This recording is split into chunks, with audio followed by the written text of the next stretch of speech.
I gave her the money, and she sent that money to the Zimbabwean Sangoma who came to South Africa. When this same Sangoma came to South Africa, I went to that Sangoma and then I spoke with the Sangoma. So this Sangoma then told me that there was something that was needed to be done, in which the Sangoma told me that I was supposed to write down the name of two of my daughters, and as for my son, I had to write his name on a separate piece of paper. But what bothered me about my son was that I was supposed to write his name right, in which I did. After I had written the name on that piece of paper, then I was told that I was supposed to put it in a different clay pot. After I had done that, I was then told to put it inside of my private part and not to remove it. It was very worrying to me when I was told that this was what I was supposed to do. I did not even know by then that this ritual that the Sangoma was making me to perform, it was a ritual in which I was telling the spirits that I wanted my son to become my husband. To this very day, my son, he stays with me. He does not have a girlfriend. He does not even think about having a wife or even having kids. I sleep with my son, but whenever I sleep with my son, both of us we will be drunk.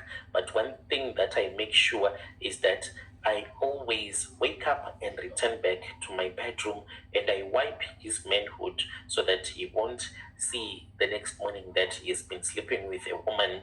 Usually when I want to sleep with him, when the Togolo, she tells me that I have to sleep with him, then I go, I buy alcohol for us. We have a nice braai, and then I just put some motim in his alcohol that will make him to want to sleep with a woman throughout the night. And I put the charms as well that I mix with the charms that give him a high libido, charms that will make him to fall asleep, to be like in a trance. Then I sleep with him.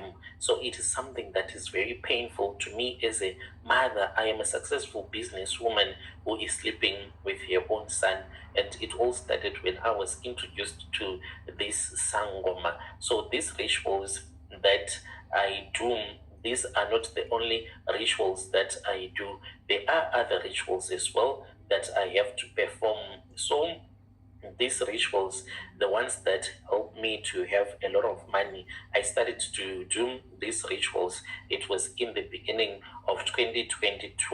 I was then told by the Sangoma and my new found a Zim friend that whenever I have new stock, I have to do this without fail, because if I do not do it, then it meant that my stock was not going to sell really well. So whenever a shipment of my Italian suits and Italian dresses, when they come here, when they arrive at the airport, when I go and collect them, I used to send even some of my workers, they go to the airport. From the airport, then they go straight to the warehouse. But as for now, we do not do such a thing. This is what we do. I am the only one that goes there to collect my stuff. When I go to collect my stuff, I don't go to my warehouse. I am assisted by my friend as well as another woman who is also into occultism. We go and we collect the clothes, pack them in a truck, in a small truck, and then I have to bring them to my house.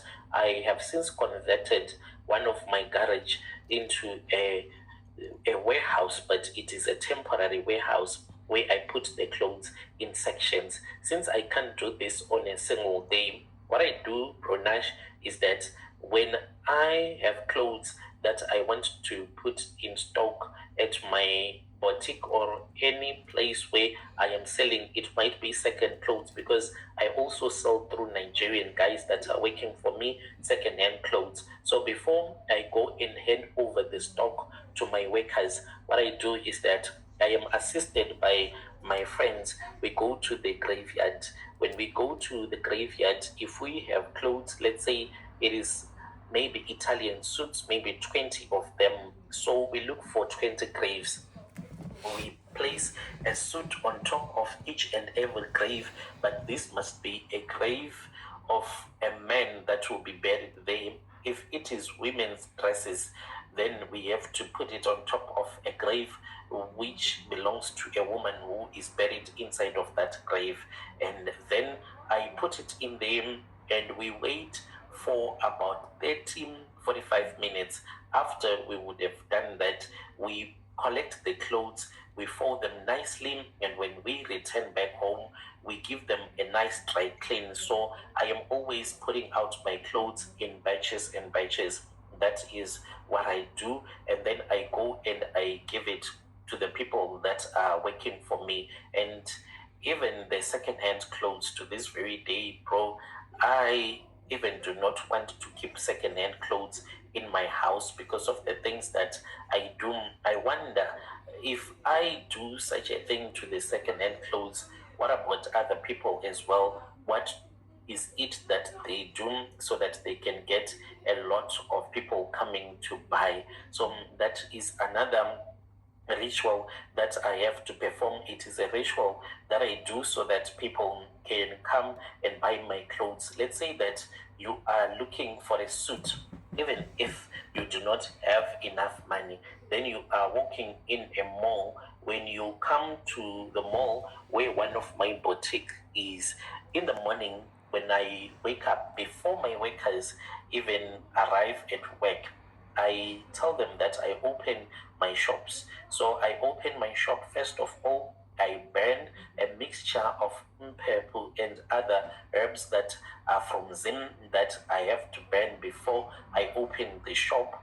And when we open that shop, anyone that is looking for something to buy, if they come to that mall even to buy bread, that person will end up buying a dress or even a suit that they really do not want. And once you buy from me, then it means that you are always going to come back for more and more, and you'll keep on coming back to me because you will say that you want to buy my clothes.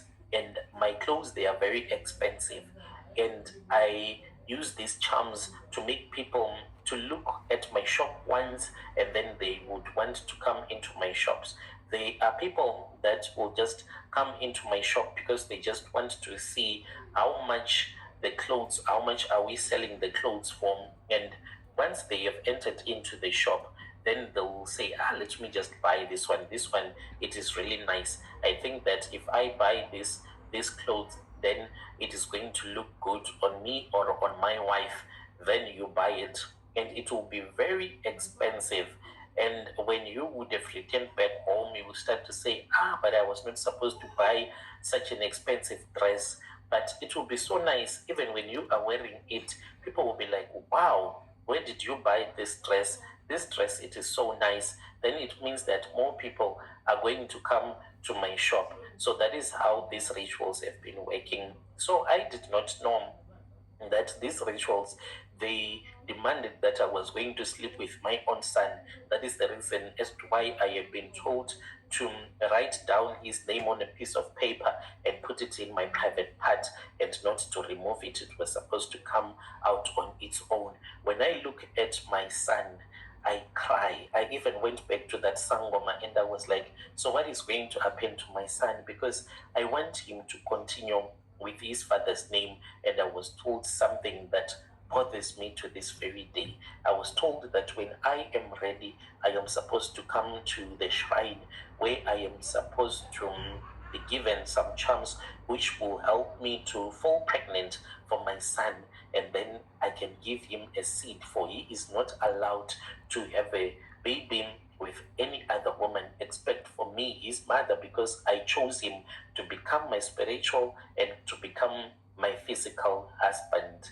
Right now, I have a lot of stores. I have a lot of people that work for me that sell my clothes in the streets. These are like your second-hand clothes, those fake handbags and stuff like that. They sell for me. Even in Zim, we had started some few boutiques, but my friend, she is now sick. What she told me was that she was unable to do a sacrifice in the right time. That is why she is sick. And that is something that worries me a lot. I did not know. If I had known that this is what will happen to you if you fail to sacrifice, then you are going to have a stroke, I was never going to agree to do such a thing. But here we are. My friend, the person that assisted me to do these rituals, she is sick. She can't even speak with me on the phone. As for the Sangoma, I only see the Sangoma when she wants me to come to a shrine. And